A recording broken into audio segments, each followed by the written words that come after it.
Bonjour Amaya. Bonjour Daniel. Alors aujourd'hui dans cette nouvelle vidéo, tu avais envie d'aborder le sujet de l'alignement au milieu du chaos, que l'on traverse tous, que l'on vit tous, quels que soient nos stades de vie, nos perceptions. Mais déjà, quand on parle d'alignement, c'est aussi le trouver son alignement dans ce chaos. Donc comment est-ce que tu pourrais, toi, le percevoir, cet alignement au milieu du chaos et de quelle manière? Alors déjà, si je fais cette vidéo aujourd'hui, c'est parce que j'ai un peu eu cette, comment dire, cette guidance déjà pour moi, mais j'ai envie de la partager parce que je l'ai déjà eu pour moi, qui est qu'effectivement, de plus en plus, on rentre dans une période de chaos, et nous sommes dans une période de chaos, ne serait-ce que au niveau de tout ce qui se passe dans le monde. Je ne vais pas donner les détails, tout le monde connaît les actualités. Et justement, quand il se passe quelque chose comme il est en train de se passer en Israël, par exemple, c'est vrai que ça va de suite, euh, comment dire, nous prendre au niveau émotionnel, c'est-à-dire on va être pro-israélien ou pro-palestinien ou pro-Hamas ou contre le Hamas, ou je ne sais quoi. Et justement, c'est par rapport à ça, c'est-à-dire qu'en fait, bon, l'information que j'ai eue, c'est que plus on va donner notre énergie à prendre parti dans un conflit, quel qu'il soit, là on prend cet exemple-là, mais quel que soit le conflit, dès qu'on prend parti, en fait, c'est comme si on va donner de l'énergie au conflit. Voilà, c'est tout. C'est pas, on donne pas de l'énergie aux idées, on donne de l'énergie au conflit. Donc ça peut être aussi au niveau personnel, hein, parce que c'est pas ce qui se passe au niveau de chacun, au niveau personnel, en fait, va agir sur ce qui se passe au niveau mondial ou dans les pays comme ça, où justement il y a des guerres et il y a vraiment plusieurs pays où il y en a. Et donc, moi, l'information que j'ai eue, et qui est pas très facile à appliquer, bien sûr, c'est pour ça aussi que je fais cette vidéo, c'est déjà trouver son alignement. C'est-à-dire que quand tu me demandes qu'est-ce que c'est l'alignement, ben, déjà, le chemin, c'est comment je vais trouver cet alignement? Alors évidemment, moi ce que je pourrais répondre à ça de façon personnelle, après chacun s'y retrouvera ou retrouvera son propre alignement, bien sûr, moi j'ai des leçons à donner à personne, c'est pas le but.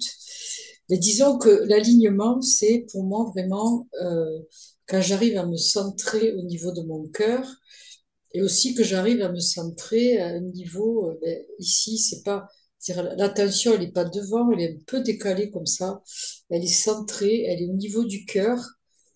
Et c'est vrai que quand on se met dans ce positionnement et qu'on essaye aussi d'arrêter le mental, et que si on est dans des émotions, on essaye aussi de les regarder comme nous appartenant.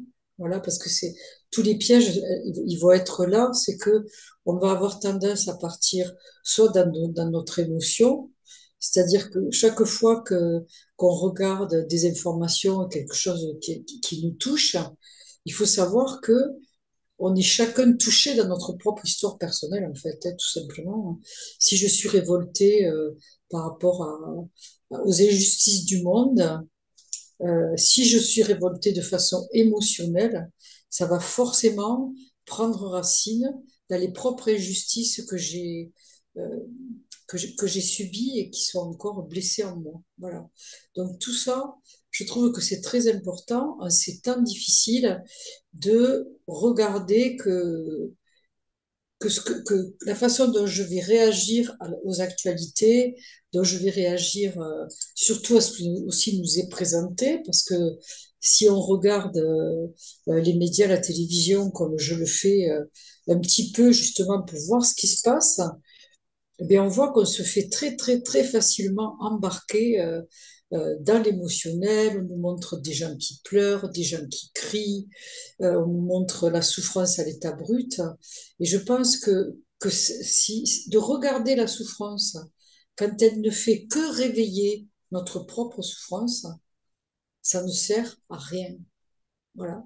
Et l'alignement, justement, par rapport à ça, c'est aussi avoir le courage de regarder la souffrance, ce qui n'est pas du tout facile. On n'a pas envie de ça, on préfère aller jouer à autre chose. Voilà, on préfère s'occuper l'esprit à autre chose. Mais c'est vrai que quand on est face à la souffrance, en tout cas pour moi, il y a qu'une seule réponse, c'est l'amour. Et l'amour, on peut envoyer de l'amour aux gens qui souffrent que quand on est dans l'alignement. Parce que sinon, ce qu'on va envoyer, ça ne va pas être de l'amour. Donc, ça ne va pas alléger la souffrance de l'autre. Mais c'est vrai que, comment dire, pour tous ces gens qui souffrent, qui sont en guerre, tout ça, moi, le message que j'ai, c'est de comprendre ce qu'ils vivent, tout simplement, sans, juste de comprendre, d'accueillir et d'accueillir ça avec le cœur et d'envoyer de l'amour avec le cœur. Voilà.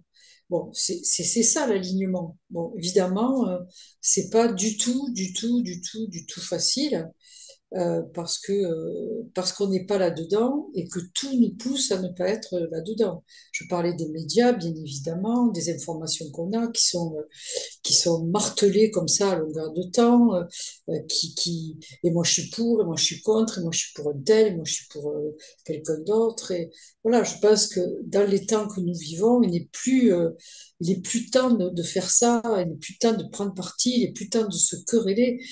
Il est temps que chaque être humain, enfin en tout cas, que chaque être humain qui a une conscience se mette dans cet alignement pour justement générer, comment dire, une reliance en fait, et que cette reliance, de toute façon, elle sera plus forte que les égrégores de peur ou de colère ou de tristesse ou de tout ça. Voilà, moi c'est l'information que j'ai eue et c'est pour ça que je voulais la partager.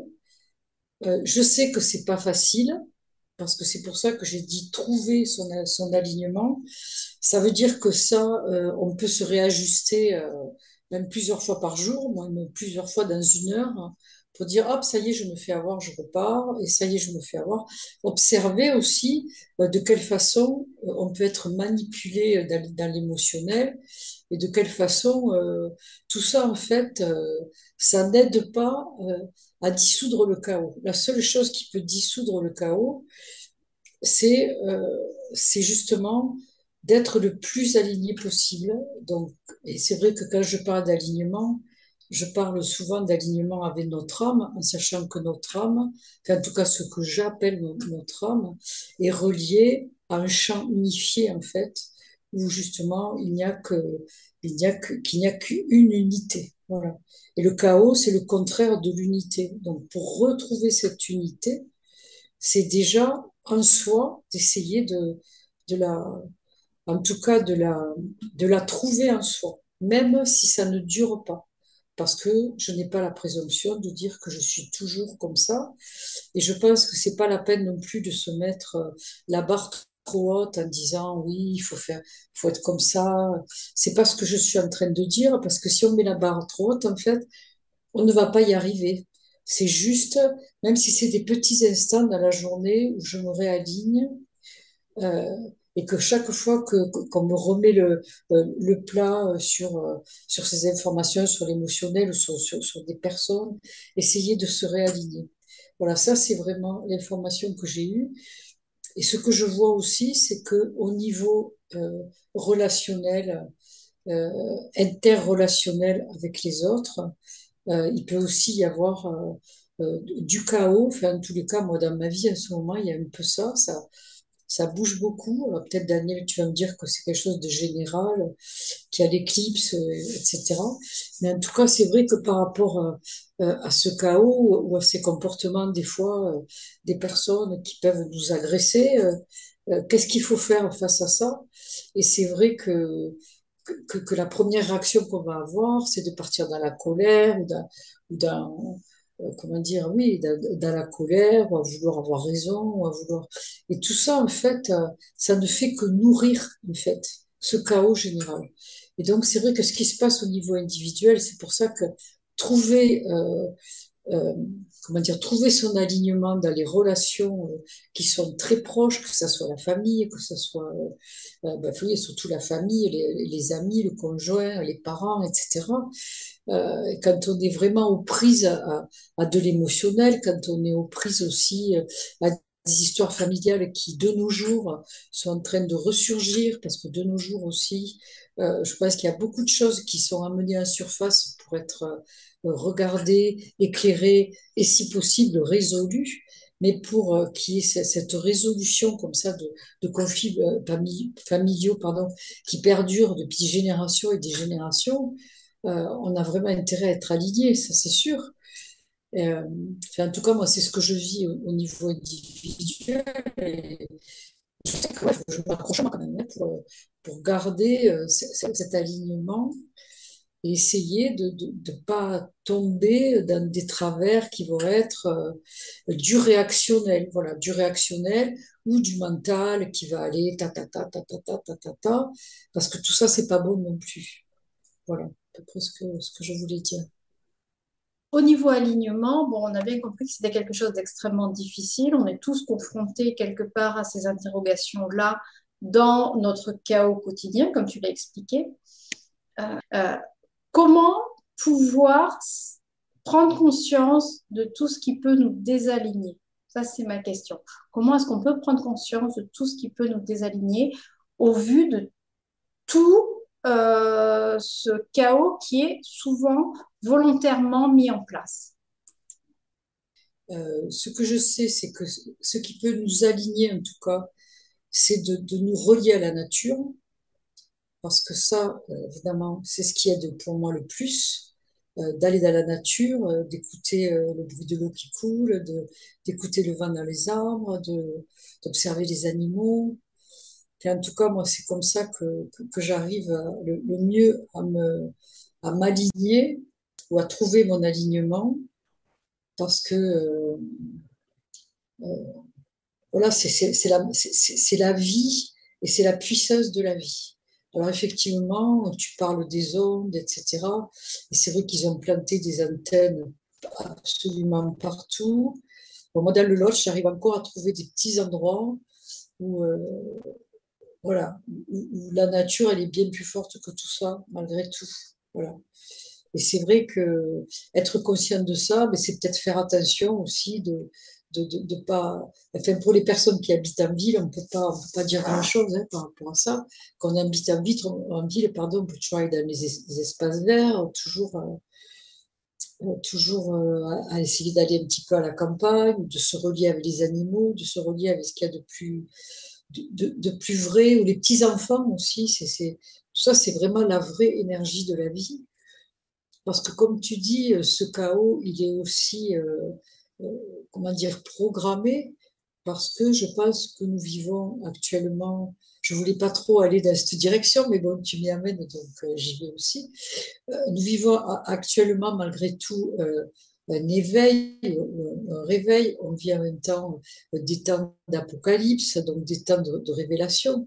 Et c'est vrai que par rapport à tout ça, alors, on va en parler. Ces forces évolutives, bien sûr, je rigole, ces forces évolutives, bien sûr, ben, font tout pour nous bloquer par rapport à cet éveil qui peut se passer et justement à cette résolution de tous ces nœuds, de toutes ces violences familiales qui contraignent de génération en génération, du fait que l'humanité, de toute façon, se fait la guerre depuis des milliers d'années. Et justement, l'apocalypse et le nouveau monde, c'est peut-être justement c'est de trouver vraiment la paix et en tout cas de cheminer vers l'unité. Ce que je voulais dire aussi, c'est que euh, nous avons l'impression d'être totalement impuissants face à tout ça, justement, puisque ça vient de partout. Des fois, ils nous zèbrent le ciel. Bon, ben voilà, tout le monde a compris. Même ici, dans la campagne, il y a des jours, on ne voit plus le ciel, quoi. Voilà, donc tout ça, il suffit d'être conscient. Mais pour moi, la conscience la plus grande qu'on peut avoir, c'est se rappeler que nous sommes puissants. C'est ça, en fait, qui peut être beaucoup plus fort que ça. Et moi, le message que j'ai eu, c'est il faut s'aligner. Et quand tu es aligné, en fait, c'est comme si ça fait passer une lumière à travers toute cette chape de plomb et à travers tout ce chaos. Voilà, c'est ça le message. Et donc, plus on sera nombreux à le faire en conscience tous les jours, des petits instants tous les jours, eh bien, moi je pense qu'on est beaucoup plus puissant qu'on ne croit et que ça peut faire basculer les choses du bon côté. Ça peut faire enfin, les choses du bon côté, ça veut dire ça peut faire gagner la lumière, tout simplement. Parce que de toute façon, sur l'ombre, la lumière, logiquement, elle ne peut que gagner. Par contre, nous devons nous rappeler que nous sommes des êtres de lumière, nous devons nous rappeler que nous sommes des êtres puissants. Et nous devons aussi, comme tu dis, prendre conscience de tout ce qui nous brouille, quoi. C'est comme si on était tout le temps brouillé, quoi. Donc, évidemment, toi, tu as parlé des brouillages extérieurs qui peuvent être harpes, les antennes, etc., tout ce qu'il y a de l'extérieur, etc., les chemtrails. Donc, moi, c'est vrai que je suis plus dans le brouillage intérieur. Donc, nous, ce qui va comment dire, nous perturber, ça va être au niveau intérieur, ça va être déjà le mental, c'est-à-dire ces pensées incessantes que nous avons tout un chacun, qui peut-être d'ailleurs nous sont générées de façon extérieure, comme s'il y avait des entités, tout ça en permanence qui nous prend la tête tout le temps, parce que c'est vrai que, d'ailleurs, on le sait que la méditation, ça aide à calmer tout ça, et du coup, ça ouvre, et puis ça aide énormément aussi à l'alignement, ça c'est évident.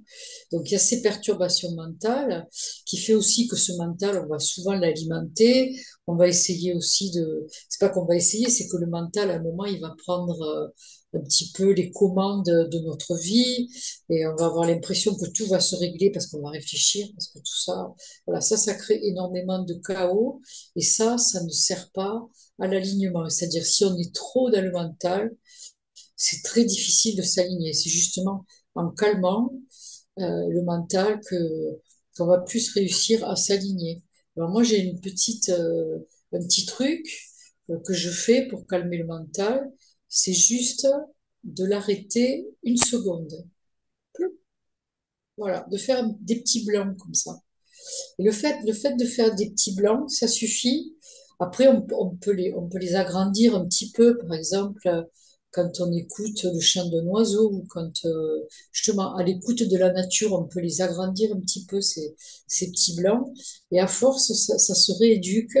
Et à force, justement, on peut arriver à calmer un petit peu son mental pour pouvoir, et ça va aider justement à trouver l'alignement. Alors après, évidemment, le plus grand perturbateur de l'alignement, ce sont les émotions. Comme je dis à chaque fois, c'est vrai que notre état émotionnel va nous faire agir, réagir en permanence. Et c'est ça qui est très important, c'est d'arriver à se connaître et à ne pas s'identifier à nos émotions, mais à comprendre que nos émotions, ce sont l'expression de souffrances qui n'ont pas été exprimées. Je parle pas de la joie, bien sûr, je parle des autres émotions telles que la tristesse, la colère, l'impuissance, la culpabilité. Bon, on va pas revenir dessus, on a fait des vidéos là-dessus, on en a fait beaucoup d'ailleurs. Voilà, mais c'est vrai que il faut comprendre que si je suis dans un état émotionnel assez aigu, mais ça va être un peu plus compliqué de trouver l'alignement. Mais c'est pas grave.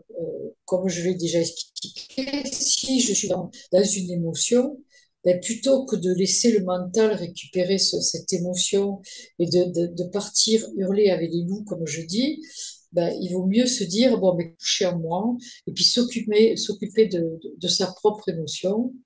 Et ça aussi, une fois que l'émotion est calmée, on va pouvoir se réaliser. Et c'est vraiment une pratique quotidienne, même de seconde en seconde, comme ça, parce que bon, il y a beaucoup de facteurs qui sont là pour justement nous empêcher de nous aligner. Mais quand on le sait, bien, on peut justement ben, se dire, mais oui, effectivement, et constater que au moment où je suis alignée, j'ai une vision du monde ou de mes problèmes personnels différente et où il y a des solutions, quoi, il y a une issue. Et c'est ça qui est important. c'est surtout ne pas se sentir impuissant face à ce monde-là qui, voilà, on a mis le feu aux poudres là, on ne sait pas trop jusqu'où ça va aller, on ne sait pas, mais plutôt que de rentrer dans la peur, dans la colère ou dans la tristesse, voilà, plus on sera à faire ça, à s'aligner le plus possible pour permettre justement à la lumière d'alchimiser tout ça, quoi. Voilà. Voilà ce que je voulais dire aujourd'hui. Je crois que j'ai à peu près fait le tour hein, du message du jour. Voilà. Je précise, voilà, je ne me prends vraiment pas pour une donneuse de leçons. C'est juste que j'ai eu cette information et j'ai dit à Daniel, bon, je crois qu'il faut faire une vidéo parce que je pense que c'est une information importante. Voilà, pour chacun d'entre nous. Voilà, en toute évidemment modestie et humilité comme j'aime à le faire à chaque vidéo. Est tellement importante qu'il y a eu beaucoup de bugs en cours de route, que ce soit avant Oui, d'enregistrer pour trouver une date, comme au cours de l'enregistrement. Donc ça, c'est intéressant oui, à observer par rapport à tout ça. c'est clair, c'est clair. Forcément, quand c'est des sujets comme ça qui sont un petit peu, qui paraissent anodins et qui pourtant sont très importants, on parle de l'alignement, ça paraît anodin, tu es d'accord? Et pourtant, s'aligner et comme tu l'as très bien dit, ben, ne pas prendre peut-être quelque chose pour soi et se recentrer et garder vraiment tout côté réactionnel immédiat. Et comme tu l'as déjà, voilà, comme tu as très très bien dit précédemment. En tout cas, je te remercie beaucoup, Amaya, de ce regard, de le dire, de le transmettre et voilà, en toute humilité et juste comme tu l'as capté et comme ton cœur dans son alignement a pu le poser. Merci infiniment, Maya. Avec plaisir. Merci Daniel. Et puis, au revoir à tous et à bientôt pour de nouvelles vidéos. Au revoir à tous. Au revoir.